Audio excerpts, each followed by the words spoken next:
Fatty లివర్లో 2 రకాలు ఉంటాయి. ఒకటి ఆల్కహాల్ బాగా ట్యాక్సులు కట్టి తెచ్చుకునేది alcoholic fatty liver. 2 non alcoholic fatty liver, alcoholic కానాలకు వచ్చేది. ఈ రెండో కేటగిరీ గురించి మనం ఎక్కువ మాట్లాడేది. ఇది చాలామందిలో కామన్. అయితే దీన్ని చాలామంది తెలియక ఏమనుకుంటారంటే ఫ్యాట్ బాగా తింటే అదేదో లివర్లో స్టోర్ అయ్యి ఫ్యాట్ వస్తుంది అనుకుంటారు. వాస్తవం దానికి పచ్చి విరుద్ధం. నిజానికి జరిగేది ఏంటంటే మీరు ఎప్పుడైతే కొలెస్ట్రాల్ అనే బూచి వచ్చిన తర్వాత ఫ్యాట్ అంటే భయపడి ఆహారంలో నెయ్యి వేసుకుంటాం లేదా శాచురేటెడ్ ఫ్యాట్లు మీరు ఎప్పుడైతే మానేశారో మన శరీరానికి ఎసెన్షియల్ ఫ్యాటీ యాసిడ్స్ కరెక్ట్గా దొరకట్లేదు ఆహారం నుంచి. ఆ పరిస్థితుల్లో ఏం చేస్తుందంటే లివరు ప్రొటెక్టివ్ మెకానిజంలో భాగంగా మీ అందరికీ తెలుసు ఫ్యాట్ సాల్బుల్ విటమిన్లైన ఏడీఈకేల్ని దాస్తుంది. అదే రకంగా శరీరంలో కూడా ఇప్పుడు మన గ్లూకోజ్ ఇప్పుడు మనం మాట్లాడుతున్నాం ఎనర్జీ కోసం ఇన్స్టెంట్ ఎనర్జీ కోసం కావాల్సిన గ్లూకోజ్ను కూడా గ్లైకోజన్ అనే రిజర్వ్లో దాస్తుంది.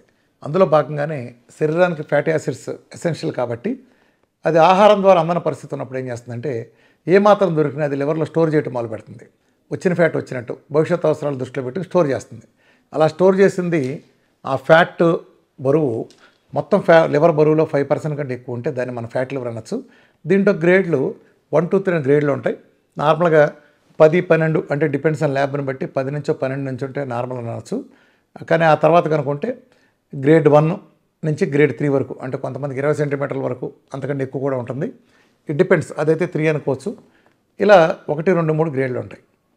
మోడర్న్ మెడిసిన్లో ఏమవుతుందంటే ఈ ఫ్యాట్ లివర్ గురించి సరిగ్గా అర్థం చేసుకోవటం వలన వాళ్ళు ఉన్న ఫ్యాట్ కూడా మానిపిస్తారు. మానిపించినప్పుడు ఆ ఫ్యాటీ లివర్ విపరీతంగా పెరుగుతుంది. ఇది ఎలాంటిదంటే హైదరాబాద్లో 24 అవర్స్ వాటర్ వస్తున్నాయి అనుకోండి. ఇప్పుడు సడన్గా గవర్నమెంట్ అనౌన్స్ చేస్తుంది ఇక నుంచి 2 గంటల పాటే వాటర్ వస్తుందని చెప్తుంది. అప్పుడు మనం ఏం చేస్తాం, అప్పటికప్పుడు లేని టబ్బుల్ని కొత్తగా టబ్బులు కొని స్టోర్ చేయడం మొదలు పెడతాం. ఎందుకంటే డెఫిసిట్ వచ్చింది కాబట్టి.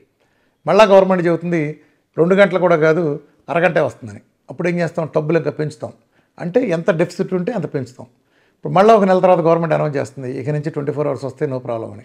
అప్పుడు ఏం చేస్తాం, మనం ఆ టబ్బులన్నీ తీసేస్తాం కదా. అంటే డెఫిసిట్ ఉంటే దాస్తాం, లేదంటే లేదు. హ్యూమన్లో ఎలా జరిగిందో లివర్ కూడా అలాంటి లాజిక్తోనే వర్క్ చేస్తుంది. మీరు ఎప్పుడైతే ఫ్యాట్ ఎవరో అది ఫ్యాట్ దాయటం మొదలు పెడుతుంది. మీరు ఎప్పుడైతే ఫ్యాట్ని ఇంకా డెఫిసిట్ ఇస్తే అది ఇంకా దాయటం మొదలు పెడుతుంది. మీరు ఎప్పుడైతే ఫుల్గా ఫ్యాట్ ఇవ్వటం మొదలు పెట్టారో దానికి దాయాల్సిన పని ఏముంది. మీరు శుభ్రంగా ఫ్యాట్ అందిస్తున్నారు, రెగ్యులర్ ఆహారంలో ఫ్యాట్ అంత అయింది, స్టోరేజ్ని అంతా తీసి అవతల పారేస్తుంది. సింపుల్. ఫ్యాటీ లివర్ తగ్గడానికి అత్యుత్తమ పరిష్కారం వీఆర్కే డైట్. ఏ మందులు ఏ ప్రొసీజర్ అవసరంలా. ఫ్యాటీ లివర్ దానంతరం అది హాని చేయదు, కానీ ఎక్కువ మందిలో హాని చేయదు. కానీ కొంతమందిలో అది కొంచెం ముదిరినట్టయి అటు నుంచి ఆ తర్వాత సిరోసిస్ స్టేజ్కి వెళ్ళటం, ఆ తర్వాత ఇలాంటివి కూడా కొంతమందిలో జరుగుతాయి. కాబట్టి ఫ్యాటీ లివర్ అనేది ఒక అనీజీ ఇష్యూ. అంటే పెద్ద డైరెక్ట్ ఎఫెక్ట్ మన మీద చూపించకపోయినప్పటికీ అది చాలామందిలో ఉండే కామన్ అయినప్పటికీ దాని సింపుల్ మార్గం మీ చేతిలో ఉండే ఫ్యాట్ని పెంచుకోవాలి, కార్బోహైడ్రేట్ని తగ్గించాలి. హై గ్లైసెమిక్ ఇండెక్స్ కార్బోహైడ్రేట్ని తగ్గించడం, ఫ్యాట్ని బాగా పెంచుకుంటే డైట్ చేసినా చేయకపోయినా తగ్గుతుంది. డైట్లో అయితే చిటికలో చేసినట్టు గ్రేడ్ 3 ఉండేది కూడా 0కి మాయం అవడానికి 1-2 నెలల్లో ఈజీగా వెళ్ళిపోతుంది. కాబట్టి వీఆర్కే డైట్ అనేది the best solution for any fatty liver. Is it alcoholic or non alcoholic. Thank you.